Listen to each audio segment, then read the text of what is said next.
తెలుగు రాష్ట్రాలకు సంబంధించి అత్యంత ఆసక్తికర పరిణామం తెలుగు రాష్ట్రాల సీఎంల కీలక సమావేశం. హైదరాబాద్లోని ప్రజాభవన్లో జరిగే ఈ సమావేశంలో ఇద్దరు ముఖ్యమంత్రులు చర్చించే అంశాలేంటి? తెలుగు రాష్ట్రాల సీఎంలు జూలై 6న సమావేశమవుతున్నారు. హైదరాబాద్లోని ప్రజాభవన్లో ఈ సమావేశం జరుగుతోంది. గత 10 ఏళ్లలో తెలంగాణ, ఏపీలో ఉన్న సమస్యలపై సీఎంలు చంద్రబాబు, రేవంత్ రెడ్డి చర్చిస్తారని కాంగ్రెస్ నాయకులు చెబుతున్నారు. దశాబ్ద కాలంగా పెండింగ్ లో ఉన్న అంశాలను చర్చించి పరిష్కరించే దిశగా నిర్ణయాలు కూడా ఉంటాయంటున్నారు. దశాబ్ది కాలం నుండి పెండింగ్ ఉంటున్నటువంటి విషయాలన్నీ కూడా ఒక పాజిటివ్ వాతావరణంతో ఇద్దరు ముఖ్యమంత్రులు ప్రజల మధ్యలో, అది కూడా ప్రజాభవన్లో కూర్చొని ఏమి డోర్లు పెట్టుకొని మాట్లాడేటటువంటి సీక్రెట్లుగా గతంలో జరిగినట్టు. సో ఏ జరిగినా ప్రజల ముందే జరుగుతుంది కాబట్టి దీర్ఘకాలికంగా ఉంటున్నటువంటి పెండింగ్ థింగ్స్ అన్నిటినీ కూడా పరిష్కరించుకునే దాని గురించి చర్చలు జరగబోతున్నాయి అనేటటువంటిది చాలా స్పష్టంగా మనకైతే కనిపిస్తుంది. సామరస్యపూర్వకమైన వాతావరణంలో విభజన అంశాలను ఇరు రాష్ట్రాల సీఎంలు చర్చిస్తారని తెలుస్తోంది. విద్యుత్ బకాయిలపై మాట్లాడుకొని పరిష్కరిస్తారని కొందరు నాయకులు అనుకుంటున్నారు. Lake view guest house, AP CID ఆఫీస్కు సంబంధించిన అంశాలను ఏపీ సీఎం చంద్రబాబు ప్రస్తావించే అవకాశం ఉంది. వీటితో పాటు పోలవరం ముంపు 5 గ్రామాలు తెలంగాణకు ఇవ్వాలనే అంశం, కృష్ణానది జలాల వివాదం వంటి వాటిని కూడా ఇరు రాష్ట్రాల సీఎంలు చర్చిస్తారని సమాచారం. మా ముఖ్యమంత్రి రేవంత్ రెడ్డి గారు చాలా స్పష్టంగా ఉన్నారు. పార్టీ లైన్లో ఇక్కడ ప్రజలకు ప్రయోజనం ఇచ్చే ఒక ప్రజాపాలన నడిపిస్తున్నాడు. అందుకనే ఇప్పుడు ముఖ్యమంత్రులు కూర్చోవడం వల్ల పరిష్కారం కానీ 9th షెడ్యూల్లో ఉన్నటువంటి ఆస్తుల పంపకాలు కావచ్చు, అదేవిధంగా విద్యుత్తుకు సంబంధించినటువంటి అంశాలు కావచ్చు, మిగతా అంశాలు కావచ్చు, ఉద్యోగులకు సంబంధించినటువంటి అంశాలు కావచ్చు, ఇవన్నీ కూడా ఇరు రాష్ట్రాల ముఖ్యమంత్రులు ఒక సౌభ్రాతృత్వమైనటువంటి వాతావరణంలో కూర్చొని మాట్లాడుకొని పరిష్కరించుకుంటాం. ఇది ఇప్పటికీ పంపకాల జరగనటువంటి అంశాలు పంపిణీ జరిగేటటువంటి పరిస్థితి తీసుకొస్తాం. కేంద్ర ప్రభుత్వం కూడా ఇప్పటికే 10 సంవత్సరాలు దాటిపోయినప్పటికీ ఇప్పటికే నిర్ణయం తీసుకొని పరిష్కరించాల్సి ఉండే, వాళ్ళు కూడా ఆ ప్రయత్నం చేయలేదు. కాబట్టి ఒక రావణ కాష్టంలాగా ఈ 2 రాష్ట్రాల మధ్యన పంచాయతీని కొనసాగించాలనేటటువంటి ఆలోచన అటు కేంద్రం కానీ రాజకీయ పార్టీలు కానీ చేస్తున్నటువంటి పరిస్థితి నుంచి శాశ్వత పరిష్కారంగా స్నేహితుల్లాగా, తెలుగు జాతి బిడ్డలుగా, తెలుగు మాట్లాడేటటువంటి వాళ్ళుగా ఎవరి రాష్ట్రాన్ని వాళ్ళు పాలించుకుంటూ మనం వేరువేరుగా మన ఆస్తుల మధ్యన కూడా ఏ గొడవ లేకుండా డివిజన్ చేసుకునేటటువంటి పనికి అటు చంద్రబాబు నాయుడు గారు మెచ్యూర్డ్ పొలిటీషియను, అద్భుతమైనటువంటి లీడరు, ఇటు రేవంత్ రెడ్డి గారు ఇద్దరు కూర్చొని మాట్లాడి పరిష్కరించుకుంటాం. మేము ఇరు రాష్ట్రాల మధ్య సమస్య పరిష్కారం కోసం గతంలో 2 సార్లు సీఎంలు భేటీ అయ్యారు. నాటి ఏపీ ముఖ్యమంత్రి జగన్మోహన్ రెడ్డి, తెలంగాణ ముఖ్యమంత్రి కేసీఆర్ మధ్య ప్రగతి భవన్లో చర్చ జరిగింది. ఇరు రాష్ట్రాల మధ్య ఉన్న అన్ని సమస్యలపై చర్చించేందుకు కేసీఆర్, జగన్మోహన్ రెడ్డి భేటీ అయ్యారు. అయితే అది పొలిటికల్ మీటింగ్ తప్ప ప్రజల సమస్యలపై చర్చ జరగలేదని అప్పట్లో విమర్శలున్నాయి. ఒక తెలంగాణ ఉద్యమకారుడిగా, ఉద్యోగాన్ని వదులుకొట్టి తెలంగాణ కోసం కొట్లాడినటువంటి వాడిగా, తెలంగాణ రాష్ట్ర సాధన ఉద్యమంలో ఒక పాత్ర పోషించినటువంటి వాడిగా స్వాగతిస్తా ఉన్నాను నేను.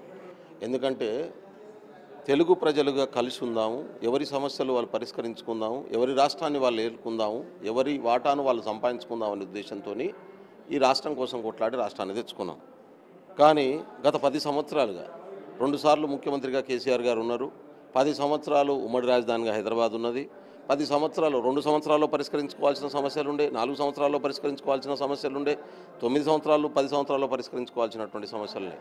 ఇద్దరు ముఖ్యమంత్రులు కూర్చొని అధికారుల స్థాయిలో చర్చలు జరిపి పరిష్కరించుకోవాల్సినవి ఉండే, ముఖ్యమంత్రుల స్థాయిలో పరిష్కరించుకోవాల్సినవి ఉండే. అవి ఏవి కూడా గత 10 సంవత్సరాలుగా జరగలేదు. కనీసం ఆ ప్రయత్నం చేయలేదు. చెయ్యకపోగా రాజకీయ కోణంలో ఒకరి మీద ఒకరి ఆధిపత్యం సంపాదించుకోవడం కోసం జరిగినటువంటి ప్రయత్నం వలన ప్రజలు ఇబ్బంది పడ్డరు, ఉద్యోగులు ఇబ్బంది పడ్డరు.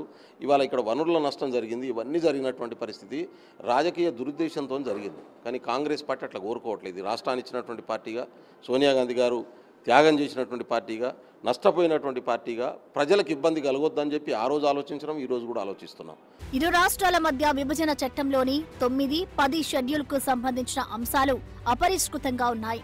షెడ్యూల్ 9లో 91 సంస్థలు, షెడ్యూల్ 10లో 142 సంస్థలు ఉన్నాయి. ఈ షెడ్యూళ్లలో ఉన్న ఆస్తులపై ఇరు రాష్ట్రాలు ఎక్కువ వాటా కోరుతుండటంతో పరిష్కారం లభించడం లేదు. మరోవైపు 2 రాష్ట్రాల మధ్య నీటి వివాదం సమస్యగా మారింది. కృష్ణానదిలో ఉమ్మడి ఆంధ్రప్రదేశ్కు మొత్తం 811 టీఎంసీల నీరు కేటాయించగా 299 టీఎంసీలు తెలంగాణకు, 512 టీఎంసీలు ఏపీకి కేటాయించారు. అయితే కృష్ణా పరివాహక ప్రాంతం తెలంగాణకు ఎక్కువ ఉండడంతో కృష్ణాలో 60% వాటాను తెలంగాణ కోరుతోంది. దీని విషయంలో ఏపీ అభ్యంతరం వ్యక్తం చేస్తోంది. ఈ రాష్ట్రం యొక్క ఉద్దేశం ఒకటే, వాళ్ళు మన దగ్గర నుంచి బకాయిలు రావాలన్నా లేకపోతే మనకు వాళ్ళ దగ్గర నుంచి రావాల్సినటువంటి వాటాల విషయాలైనా ఏవైనా పారదర్శకంగా మాట్లాడుకోవాల్సినటువంటి అవసరం ఉంటుంది. ఎందుకంటే ఇక్కడ ఎవరు అవతల వాళ్ళకి అన్యాయం జరగాలి, మాకే మేలు జరగాలని కోరుకునేటోళ్ళు ఎవరూ లేరు. అందరం రాష్ట్రాల లెక్క విడిపోయినాము, కానీ ఇదే రాష్ట్రంలో అన్నదమ్ముల లెక్కనే కలిసి ఉంటున్నాం. కాబట్టి చిరునవ్వుల మొహాలతోటే ఉంటున్నటువంటి సమస్యల పరిష్కారం దిశగా ఈ 2 రాష్ట్రాల ముఖ్యమంత్రులు కూడా భేటీ కాబోతున్నటువంటిది చాలా పాజిటివ్గా తీసుకుందాం.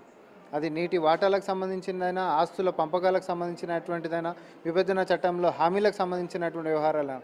అంతేకాదు ఈరోజు కేంద్రంతో కలిసిపోతున్నటువంటి పక్క రాష్ట్రంలో ప్రభుత్వము ఏ కేంద్రం నుంచి అయితే రాష్ట్ర విభజన చట్టం తర్వాత ఈ 2 రాష్ట్రాలకు ఇచ్చినటువంటి హామీలు ఉందో, మన 2 రాష్ట్రాలు కూడా కలిసి మన అదే కేంద్రం మీద ఈరోజు వాళ్ళతోటే మీరు పోతున్నారు. కాబట్టి ఈరోజు మేమేమో ప్రత్యర్థుల లెక్క మేము ఉంటున్నాం. కాబట్టి రాష్ట్ర అభ్యున్నతి కోసము, రాష్ట్ర విభజన చట్టంలో ఉంటున్నటువంటి అంశాల సాకారం గురించి 2 రాష్ట్రాలు కూడా కలిసి ముందుకు పోదాం, కలిసి ప్రగతిని సాధించుకుందాం అనేటటువంటిది మనందరం ముందుకు నిర్ణయం తీసుకొని పోవాల్సినటువంటి అవసరం ఉంది.